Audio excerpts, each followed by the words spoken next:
Okay, magandang araw sa inyong lahat, especially sa mga kaibigan dyan, yung mga naka-Honda Airblade.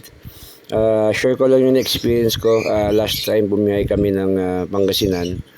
Then, may pagbabago dun sa aking CVT. Naramdaman ko umingay yung panggilid ko.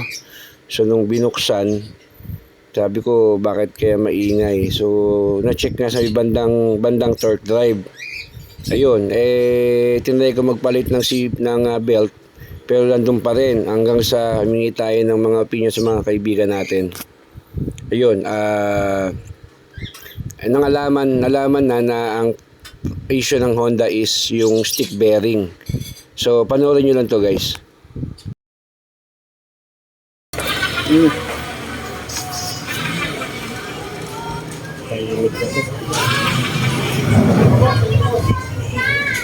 So guys, ayan na nga, kung makikita nyo, yan yung mismong stick bearing, ayan yung code.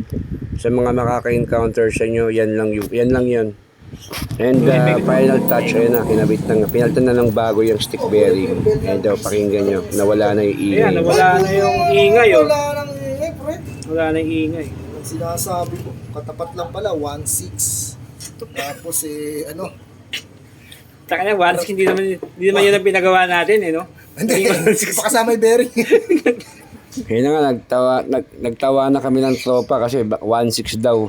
Sabi ko hindi, actually yung 1.6 na yun, napansin niya kasi yung clutch lining, hindi pantay ang kayod. So sabi niya, palitan mo na yan, meron ako rito, Sun Racing, match na match dyan, try mo na, 1.6 lang. So yun, sinubukan na natin.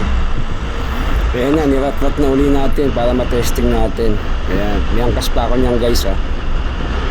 Anyways, maraming salamat po sa panonood ninyo. I hope nakatulong yung solusyon na nakakita na stick bearing lang pala. Salamat po sa panonood.